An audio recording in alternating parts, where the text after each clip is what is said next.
नमस्कार दोस्तों, फटाफट जीके जीएस का आज पार्ट टू है। जल्दी जल्दी चालू करेंगे, जल्दी चालू करेंगे एकदम फटाफट। जीएस का पार्ट 2 है और आप आइए, लाइक करिए, शेयर करिए, कमेंट करिए और जल्दी जल्दी पढ़िए। पढ़ने के लिए सबसे पहला टॉपिक है, हमको सब पता है ये, जैसे कि ये वर्ल्ड है, वर्ल्ड में यहाँ एशिया है, यहाँ क्या है, एशिया है, इसके नीचे क्या है, ऑस्ट्रेलिया है, ऑस्ट्रेलिया है, यहाँ क्या है, यूरोप है, यहाँ क्या है, अफ्रीका है, यहाँ क्या है, नॉर्थ अमेरिका है, यहाँ क्या है, साउथ अमेरिका है, और नीचे क्या है, अंटार्कटिका है। ठीक है, अब सबसे बड़ा कौन है, एशिया, उसके बाद क्या है, अफ्रीका, उसके बाद नॉर्थ अमेरिका, उसके बाद साउथ अमेरिका, उसके बाद अंटार्कटिका, फिर यूरोप, ये ऑस्ट्रेलिया। अब अगर बात करें इस पे सबसे बड़ा देश कौन सा है, तो चाइना है। सबसे बड़ा कौन सा है, चाइना है। एशिया में सबसे बड़ा कौन है, चाइना है। दूसरे में अफ्रीका, अफ्रीका में कौन है, अफ्रीका में कौन है, सूडान है, सूडान। और उसके बाद कौन है, नॉर्थ अमेरिका, साउथ अमेरिका। इन दोनों में कौन है, इन दोनों में सबसे बड़ा है, इन दोनों में सबसे बड़ा है रशिया। यूरोप में सबसे बड़ा है रशिया, यूरोप में सबसे बड़ा है रशिया। ऑस्ट्रेलिया में सबसे बड़ा है ऑस्ट्रेलिया ही एक देश है। ठीक है, ऑस्ट्रेलिया ही एक देश है। और इन दोनों में सबसे बड़ा कौन सा है, कनाडा। सबसे बड़ा कौन सा है, कनाडा। अमेरिका में सबसे बड़ा है कनाडा। तो ये है पहला। ठीक है, इसके बाद थोड़ा सा यूएन के बारे में पढ़ते हैं। मुझे लगा ये आपको बता देना चाहिए था, इसलिए मैंने बता दिया। दूसरा है यूएन। यूएन की स्थापना कब हुई थी, 24 अक्टूबर 1945। कब हुई थी, 1945। ये डेट याद रखिएगा। इस पे क्या है, हेडक्वार्टर इसका क्या है, हेडक्वार्टर कहाँ है, न्यूयॉर्क में है। कहाँ है, न्यूयॉर्क में। तो आप फिर से रिपीट करिए, यूएन का कहाँ है, 1945। कब स्थापना हुई थी, 1945 में। हेडक्वार्टर कहाँ है, न्यूयॉर्क में। हेडक्वार्टर कहाँ है, न्यूयॉर्क में। इसमें टोटल मेंबर कितने हैं, अभी टोटल कंट्री कितने हैं, टोटल कंट्री है 193। ये जो 193 है, इसमें जो सबसे लास्ट में कौन जुड़ा है, दक्षिणी सूडान जुड़ा है, दक्षिणी सूडान। इसके पहले सचिव कौन थे, त्रिगवेली थे। सबसे पहले महासचिव कौन थे, त्रिगवेली थे। अगर हम बात करें अभी वर्तमान में कौन है, एंटोनियो गुटेरेस है। कौन है, एंटोनियो गुटेरेस। ठीक है, वर्तमान पहले कौन थे, पहले थे त्रिगवेली और अभी कौन है, एंटोनियो गुटेरेस। इसके बाद इसके स्थायी सदस्य कितने हैं, स्थायी सदस्य टोटल कितने हैं, टोटल सदस्य जितने भी है इसमें, मतलब सुरक्षा परिषद में कितने सदस्य हैं, टोटल 15 देश है, 15 देश। उसमें से स्थायी कितने हैं, 5 है, और अस्थायी कितने हैं, 10 है। और ये जो 10 है अस्थायी, ये कितने वर्ष के लिए रहते हैं, केवल 2 वर्ष के लिए, 2 वर्ष के लिए रहते हैं। और ये जो स्थायी है कितने वर्ष के लिए रहते हैं, आप कमेंट करके बताएंगे जल्दी से। ठीक है, इंटरनेशनल न्यायालय कहाँ है, द हॉग में है, हॉलैंड इंटरनेशनल न्यायालय। इसका इंटरनेशनल, इससे बहुत अच्छे क्वेश्चन पूछे जाते हैं, यूएन से संबंधित पूछे जाते हैं कि यूएन में की स्थापना कब हुई, 1945 में। हेडक्वार्टर कहाँ है, न्यूयॉर्क में। आप मेरी बातें सुनिए, मार्कर थोड़ा सा डाउन हो गया है मेरा, लेकिन आप मेरी बातें सुनिए और नोट करते चलिए। यूएन की स्थापना कब हुई थी, 1947 में, 1945 में, सॉरी 1945 में। हेडक्वार्टर कितना कहाँ है, न्यूयॉर्क में। और इसमें टोटल कंट्री कितनी है, 193। और जो लास्ट में जुड़ी हो कौन है, दक्षिणी सूडान। और उसके बाद इसमें सुरक्षा परिषद के कितने सदस्य हैं, कितने कंट्री हैं, तो 15 कंट्री है, जिसमें 5 जो है वो स्थायी है और 10 जो है अस्थायी है। अस्थायी वाला का वर्ष 2 वर्ष के लिए रहते हैं, इनका चुनाव 2 वर्ष के लिए होता है। उसके बाद इसका इंटरनेशनल न्यायालय कहाँ है, इंटरनेशनल न्यायालय द हॉग में है, द हेग। ये कहाँ पे है, ये है हॉलैंड में। ठीक है, ये है कहाँ, हॉलैंड में। ठीक है, महासचिव कौन है अभी प्रेजेंट में, एंटोनियो गुटेरेस। और इसके पहले कौन थे, त्रिगवेली। ठीक है, इसके बारे में भारतीय झंडा के बारे में थोड़ा सा जानते हैं। भारतीय झंडे का अनुपात कितना है, 3:2 है। ये बहुत बच्चे गलत करते हैं, आप सोचेंगे बड़ा सिंपल है, लेकिन ये सब जगह गलती कर देते हैं। कोई 2:3 लगा देता है, कोई कुछ लगा देता है, 3:2 है। ठीक है, लंबाई और चौड़ाई का अनुपात है 3:2। अब आप बताइए कि दिल्ली राजधानी कब बनी, दिल्ली हमारी राजधानी है, वो कब बनी थी, ये लोगों को नहीं पता है। सबको पता है दिल्ली राजधानी कब बनी थी, 1911 में। पुराना नाम क्या है, इंद्रप्रस्थ। पुराना नाम क्या है, इंद्रप्रस्थ। अभी वर्तमान में इसके चीफ मिनिस्टर कौन है, केजरीवाल, सबको पता है। लेकिन इसके लेफ्टिनेंट गवर्नर कौन है, अनिल बैजल। ठीक है, आगे देखते हैं, हम लोग के दूसरे सर आएंगे, वो पढ़ाएंगे आपको। चलिए दोस्त, स्टार्ट करते हैं।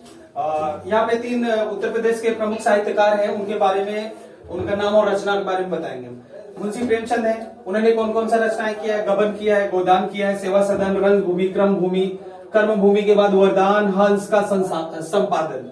फिर उसके बाद भारतेंदु हरिश्चंद्र आते हैं, इसमें सत्य हरिश्चंद्र, कश्मीर कुसुम, बादशाह दर्पण, भारत दुर्दशा, चंद्रबली, मुद्रा राक्षस, हमीर हट, प्रेम तरंग, फिर सुमित्रा नंदन पंत। सुमित्रा नंदन पंत जी ने वीणा, ग्रंथि, युगांत, चितंबरा, ज्योत्सना, उत्तरा, हार, अंतिमा और उसके बाद युग, पद, कुंजन, पल्लव और ग्राम्या का रचना किया है।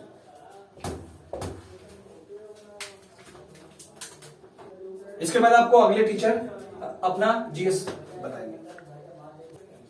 चलिए ये स्टार्ट करते हैं आज मैं सीधी बात में बकवास और फटाफट जीके सीरीज में आपको लेके आपके फिर से आ गया हूँ। चलिए आइए स्टार्ट करते हैं कि गुणसूत्र क्या होते हैं। देखिए गुणसूत्र दो प्रकार के होते हैं, दो प्रकार के गुणसूत्र होते हैं। माता में क्या होता है, जो फीमेल होती है उनमें XX होता है और जो मेल होते हैं उनमें क्या होता है, XY होता है। अब जैसे माता, अगर एक माता का एक पुरुष से, देखिए एक पुरुष के पास क्या होता है, XY गुणसूत्र होते हैं और माता के पास XX गुणसूत्र होते हैं। अगर मान लीजिए माता की मुलाकात, माता के एक गुणसूत्र की मुलाकात X से हो गई और एक जो पुरुष का गुणसूत्र होता है उनकी Y से हो गई, तो उनकी अगली जो संतान होगी ना वो क्या होगी, पुरुष होगी। अगर इनका X निकल के आ गया और इनका X निकल के आ गया तो ये क्या हो जाएगी, फीमेल हो जाएगी। इसलिए क्या बोलते हैं कि हमारे जो शरीर में, हमारे पूरे बॉडी में कितने गुणसूत्र पाए जाते हैं, 23 जोड़ी गुणसूत्र पाए जाते हैं। कितने जोड़ी, 23 जोड़ी गुणसूत्र पाए जाते हैं। कितने पूछेगा कि एक ह्यूमन के शरीर में, एक पुरुष के शरीर में या माता के शरीर में कितने जोड़ी गुणसूत्र पाए जाते हैं, तो 23 जोड़ी। 23 जोड़ी का मतलब आप समझते हैं, 23 जोड़ी का मतलब सीधा सीधा हो जाएगा कि 46 गुणसूत्र। 46 गुणसूत्र। एक सेकेंड, थोड़ी टेक्निकल फॉल्ट है, आज थोड़ा टेक्निकल फॉल्ट आ गया। हम लोग का कैमरा भी आज खराब चल रहा है और थोड़ी टीम की भी हालत खराब है, तो समझिए, आप मैनेज करिए। तो मैंने क्या बताया कि XX और XY, देखिए जो मेल होते हैं ना, ये मेल में XY गुणसूत्र होते हैं और फीमेल में क्या होते हैं, XX गुणसूत्र होते हैं फीमेल में। अब देखिए मान लीजिए पुरुष है, इस पुरुष की मुलाकात माता के इस गुणसूत्र से हो गई। मान लीजिए X यहाँ से आया, Y यहाँ से आया, तो क्या लड़का क्या पैदा होगा, लड़का पैदा होगा मेल। अगर मान लीजिए इस माता की इस गुणसूत्र की मुलाकात X से हो गई और पुरुष का एक गुणसूत्र मिल गया, किसको, एक और X मिल गया, तो दोनों X मिलकर क्या बन जाएगा, फीमेल बन जाएगा। और टोटल हमारे बॉडी में, ठीक है, टोटल हमारे शरीर में 23 जोड़ी गुणसूत्र पाए जाते हैं। 23 जोड़ी गुणसूत्र पाए जाते हैं। 23 जोड़ी मतलब 46 गुणसूत्र। इसमें तो जो 22 गुणसूत्र होते हैं ना दोस्तों, वो क्या करते हैं, हमारी काया का निर्धारण करते हैं। सुनते हैं ना कि लड़का तो मेरे तरह दिख रहा है, बोलते हैं ना अरे लड़का तो अपने बाहुए पे गलो, बोलते हैं कि नहीं बोलते हैं, ये लड़कियां तो अपनी माई की तरह लगा, तो सुनते होंगे आप सुने होंगे, देखे होंगे। तो क्या करता है, वो काया का निर्धारण करते हैं। और 23वां जो गुणसूत्र होता है ना, वो कि मेल होगा कि फीमेल होगा, इसका निर्धारण करते हैं। लड़का होगा कि लड़की होगा, वो कौन सा गुणसूत्र निर्धारण करता है, 23वां गुणसूत्र निर्धारण करता है कि लड़की होगी कि लड़का होगा। तो पूछेगा कि काया का निर्धारण करने वाले गुणसूत्र कौन है, तो 22 है। और मेल होगा कि फीमेल होगा, लड़का होगा कि लड़की का निर्धारण करने वाला गुणसूत्र कौन है, तो 23वां है। ये लिंग का निर्धारण करने वाला गुणसूत्र भी इसको कहा जाता है। अगर किसी के अंदर अगर 45 गुणसूत्र है तो क्या है, वो उसके अंदर क्रोमोसोम की गलती है, क्या है, क्रोमोसोम की कमी है, हो सकता है थर्ड जेंडर, वो स्वस्थ नहीं रहेगा। आपको हम सीधा ये बता सकते हैं वो स्वस्थ नहीं रहेगा, उसके अंदर टेक्निकल कुछ फॉल्ट होगी तो नेचर के द्वारा उसे प्राप्त हुए होंगे। चलिए आइए इसको कंप्लीट करते हुए आगे बढ़ते हैं। मैं आपको जीएस पढ़ा रहा हूँ, जीके नहीं पढ़ा रहा हूँ, आप समझिएगा, मैं आपको जीएस पढ़ा रहा हूँ। जिनको जीके पढ़ना है वो पढ़ सकते हैं, यूट्यूब पे तमाम चैनल है। मैं आपको जीएस पढ़ा रहा हूँ क्योंकि एग्जाम में अब जीएस का जमाना है, जीके का जमाना नहीं है। चलिए आगे बढ़ते हैं। देखिए अब हम बात करेंगे किसके, सिखों के 10 गुरु के बारे में। सिखों के 10 गुरु के बारे में। सिखों के पहले गुरु कौन थे, गुरु नानक। पहले गुरु नानक थे, ठीक। दूसरे थे गुरु अंगद थे। तीसरे थे गुरु रामदास। चौथे थे गुरु अमरदास, रामदास। पांचवे थे अर्जुन देव। छठवें थे हरिराय। सातवें थे हरिकिशन। आठवें थे हरगोविंद।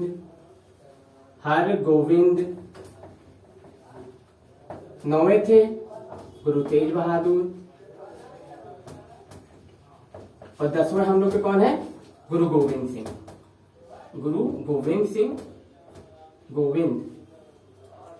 गोविंद लिख देते हैं, गुरु लगाना, ठीक है, लिखा देता हूं, गुरु गोविंद सिंह। ये सिखों के 10 गुरु थे। देखिए, गुरु नानक, गुरु अंगद, गुरु रामदास, गुरु अमरदास, गुरु अर्जुन देव, गुरु हरराय, गुरु हरकिशन, गुरु हरगोविंद, तेज बहादुर, गुरु गोविंद। 10वें जो पहले है क्या है, ये गुरु नानक देव जो थे क्या है, सिख धर्म के संस्थापक थे। और 5वें जो हमारे गुरु अर्जुन देव थे, इनको फांसी किसने दी थी? इनको फांसी चढ़ाई थी किसने? जहांगीर ने। जहांगीर ने। सिखों के 9वें गुरु को फांसी किसने चढ़ाई थी? औरंगजेब ने।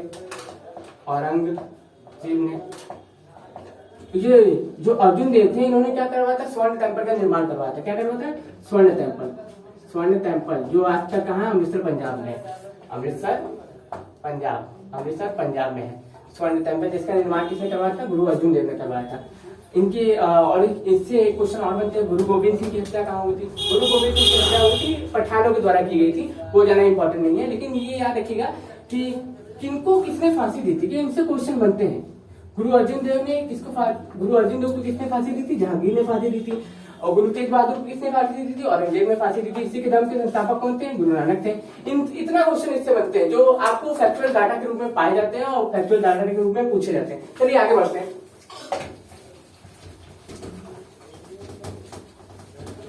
अब बात कर लेते हैं थोड़ी बायोलॉजी की।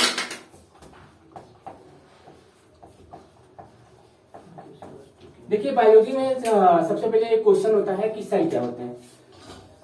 देखिए, एक सेल है, सेल के बीच में पाया जाता है केंद्रक। इसको कोशिका बोलते हैं। कोशिका हिंदी में बोलते हैं कोशिका। इसको इधर पाए जाते हैं मिनरल्स पाए जाते हैं, साइटोप्लाज्म। इधर क्या पाया जाता है? माइक्रोकॉन्ड्रिया। कहीं भी हो सकता है, जरूरी नहीं है कि यहीं पे पाया जाए। इसमें क्या बोलते हैं? Mitochondria, power house of cell बोलते हैं। माइक्रोकॉन्ड्रिया। ठीक है, एक सेल होता है, सेल के अंदर क्या होता है? कोशिका विभाजन होता है। क्वेश्चन पूछता है कि कोशिका विभाजन क्या होता है। कुछ नहीं है दोस्तों, मान लीजिए एक सेल है, ठीक, ये एक सेल है, ठीक, यहाँ से एक सेल टूट गया, एक नई कोशिका का निर्माण कर लिया, वही क्या कहलाता है? कोशिका विभाजन कहलाता है। क्वेश्चन इसी तरह पूछता है कोशिका विभाजन क्या होता है। इसको मदद करने में क्या है? लाइसोजाइम जानते हैं, ये लाइसोजाइम इसमें होता है।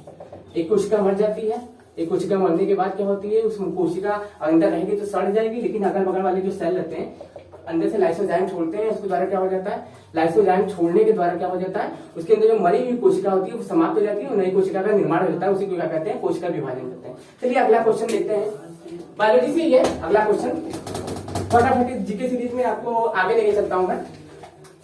देखिए, बायोलॉजी में हम लोग दांत के बारे में देखते हैं। 4 टाइप के टीथ पाए जाते हैं, इंसाइजर, केनाइन, प्रीमोलर और मुक्त मोलर। 4 तरह की टीथ पाई जाती है। ये मैं आपको फैक्चुअली बता दे रहा हूँ, लिखने से कोई फायदा नहीं है, आप सुनते रहिए।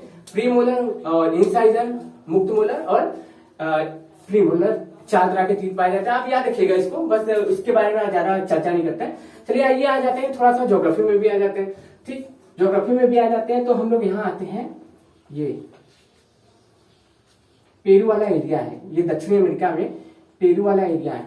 यहाँ पे जो गर्म जल धारा उत्पन्न होती है ना, उसको क्या कहते हैं? अल नीनो कहते हैं। सुना होगा कि अल नीनो जहां जहां चलती है वहां पे सूखा पड़ता है। अल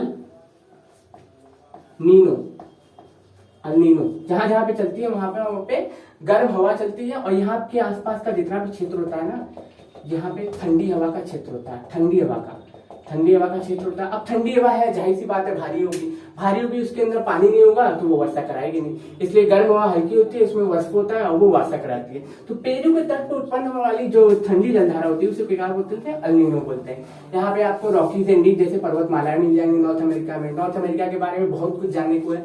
4 जुलाई जिस दिन मेरा जन्मदिन है, बर्थडे लेने आ जाइएगा आप लोग। 4 जुलाई 1976 को अमेरिका आजाद हुआ था ब्रिटेन की गुलामी से। ठीक है, अमेरिका ब्रिटेन की गुलामी से आजाद हुआ था। चलिए अब हमारे दूसरे सन आएंगे, इसको हम कंटिन्यू करते रहेंगे, आप चिंता मत करिए, मैं आ रहा हूँ वापस। जैसा कि हमने बताया ये जीएस का पार्ट है। अब मैं थोड़ा सा केमिस्ट्री पढ़ाता हूँ आपको, केमिस्ट्री का छोटा सा नॉलेज। तो ये बहुत ज्यादा इंपॉर्टेंट है। सबसे पहले ब्रास देखेंगे, ये सब किसका है? अब देखिए जो मैं बता रहा हूँ कॉपर का है। ठीक है, कॉपर का एलॉय है, कॉपर और जिंक को मिला देंगे तो ब्रास बन जाएगा। अब कितना कॉपर कितना ब्रास? तो ये 60% और ये 40%। ठीक है, ये डेटा याद रखिएगा। आप ये बोलेंगे आप ये डेटा क्यों? यही डेटा में सब कुछ कंफ्यूजन है, इसमें थोड़ा घटा बढ़ा देंगे तो कुछ और बन जाएगा। तो ब्रास। और दूसरा वाला है ब्रोंज। ठीक है, ये भी कॉपर से मिला है। अब मैंने क्या बताया था सबसे पहले, कॉपर से मिलके बना है, कॉपर से मिलके बना है, कॉपर और टिन, कॉपर और टिन, ठीक है, कॉपर और टिन, ठीक है, ठीक है, कॉपर और टिन। अब मैंने क्या बताया था, ब्रास जो है कॉपर और जिंक से मिलके बना है, ब्रास जो है कॉपर और टिन से मिलके बना हुआ। आज पता नहीं क्या हो रहा है, कैमरा बड़ा साथ नहीं दे रहा है हम लोग का, और आज हम लोग की तबीयत भी ठीक नहीं है, लेकिन आप इसको नजरअंदाज करिएगा। ये घंटे भर की सीरीज जो है आधे घंटे में भी कंप्लीट होगी, लेकिन जितनी भी कंप्लीट होगी 100 क्वेश्चन का वादा जरूर है, 100 क्वेश्चन आपको जरूर तैयार करवा दूंगा। चलिए फिर से एक बार रिवाइज करवा देता हूँ जल्दी जल्दी। ब्रास क्या है, कॉपर और जिंक का है, 60% कॉपर 40% जिंक, कॉपर और टिन। अब मैंने क्या कहा था, ये डेटा याद रखिएगा, देखिए अभी आपको पता चल जाएगा। ब्रोंज क्या होता है, कॉपर और टिन, कॉपर कितना 90%, कॉपर कितना 90%, तो ये कितना 10%। और यही अगर कॉपर और टिन, कॉपर और टिन ही से बेल मेटल भी बनता है। क्या बनता है, बेल मेटल, उसमें भी कॉपर और टिन ही होता है, लेकिन क्या फर्क है, ये 80% होता है और ये 20% होता है। अब देखिए दोस्तों, ये 10% यहां से रिड्यूस करके इसको दे दिया, तो ये नाम ही चेंज हो गया, इसका बेल मेटल नाम हो गया। एक होता है गन मेटल, आपने सुना होगा गन मेटल, ठीक है, गन मेटल। गन मेटल क्या है, कॉपर टिन जिंक। अब ये तीनों का मिला देंगे, कॉपर टिन और जिंक, तीनों को अगर मिला देंगे तो वो गन मेटल बन जाएगा। आप कितना कितना मिलाएंगे, तो ये 88, ये 10 और ये 2%, ठीक है। अब इसके बाद आपका बहुत इंपॉर्टेंट स्टील आता है। स्टील, स्टील किससे मिलके बना है, तो याद रखिएगा आयरन से मिलके बना है, आयरन को बोलते हैं Fe। और किससे मिलके बना है, कार्बन से, कार्बन से, ठीक है। Fe कितना है 99.5%, और कार्बन क्या है 0.05%, ठीक है। कई लोगों को नहीं पता है, कार्बन से मिलके बना है स्टील जो है, वो कार्बन से मिलके बना है। लेकिन स्टेनलेस स्टील, एक स्टेनलेस स्टील होता है, इसी को थोड़ा और एडवांस कर दिया है। घर पे जो यूज करते हैं स्टेनलेस स्टील, वो किससे मिलके बना है, स्टेनलेस स्टील जो है आपका, स्टेनलेस स्टील। आप जानते हैं आयरन, आयरन तो होगा ही उसमें, Fe होगा ही, लेकिन साथ में क्रोमियम हो जाता है, क्रोमियम हो जाता है, निकेल हो जाता है, ठीक है, क्रोमियम और निकेल हो जाता है। क्या हो जाता है आपका, आयरन हो जाता है, क्रोमियम हो जाता है, निकेल हो जाता है। ये 8% हो जाता है, ये 18% हो जाता है, ये 74% हो जाता है, ठीक है। ये स्टेनलेस स्टील है, ठीक है, आपको ये समझ में आया। इसके बाद आता है आपका एक सबसे बड़ा जर्मनी सिल्वर। सब लोग पूछते हैं, सब लोग इसमें गलती करते हैं, उसमें लिखा हुआ है जर्मन सिल्वर। आपने देखा होगा जर्मन सिल्वर लेके आओ, जर्मन सिल्वर, सबको लगता है उसमें सिल्वर है। क्या लगता है आपको, सिल्वर होगा, नहीं होगा, ठीक है। यहाँ सब लोग गलत करते हैं।